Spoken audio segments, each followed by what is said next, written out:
Hi, this is Dr. Jason Dulac coming to you from my office, Dulac Dental in Springfield, Virginia. Today I want to talk to you about two alternate implant therapies that have come along. They've been out for 20 years, but there's a lot of question about, are they as successful as typical implants? So for many years, a lot of clinicians have shied away from them. We now have 20 or 30 years of data on these implants. They last just as long as regular implants. So the first one I want to talk to you about is mini implants. So what is a mini implant?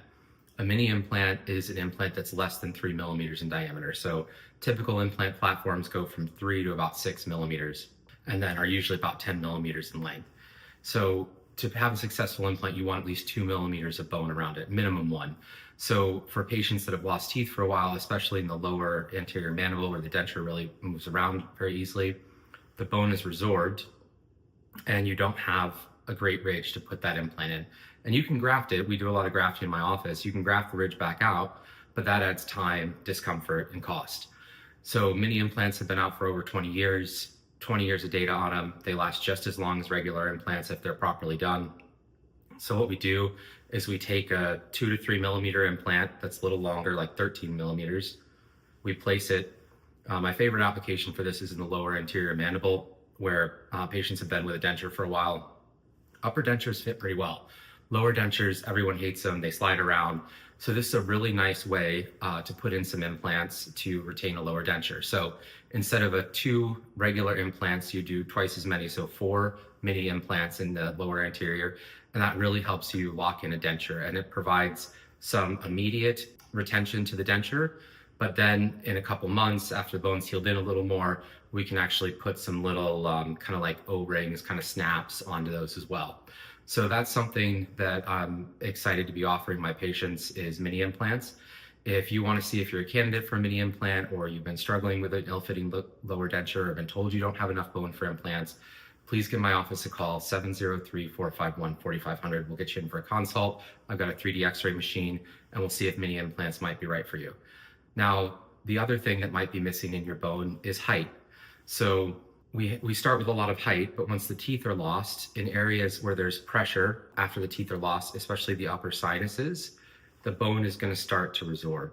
So in these areas, we have a lot of width, but we don't have a lot of height. I do sinus lifts in my office. That's always an option. But again, it adds time and cost to the procedure. So the other implant option I want to talk to you about today is shorter implants. So shorter implants have also been out for decades. Got decades of data on them now. No indication that they last any less than your regular implant. So the reason we've always shot for 10 millimeters is they've done studies that you get about 10 millimeters of force down the implant. So 10 millimeters has always been our go-to. For a number of years, a number of companies have had like 8 or 9 millimeter implants. So when I say a short implant, we're talking about like a really short implant, like 6 millimeters. So the implant is wider and shorter. So instead of a mini implant being long and narrow, we have this shorter implant, kind of short and stubby one.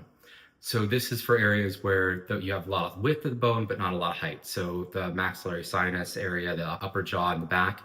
And also on the lower jaw, you have a nerve that runs through your jaw. Different people, their nerve runs at different heights. So some people it runs very low, some people it runs a little more in the middle. After the teeth are gone, the bone starts to resorb.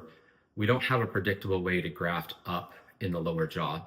We can graft out, but predictably grafting up is very challenging.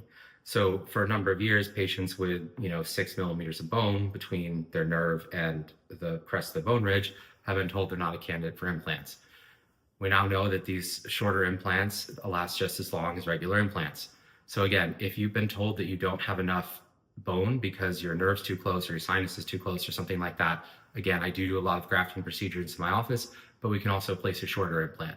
So if you're interested in learning more about mini implants or shorter implants to see if this is an option for you, if you were told you couldn't have implants because you didn't have enough bone, please give us a call, 703-451-4500. Thank you.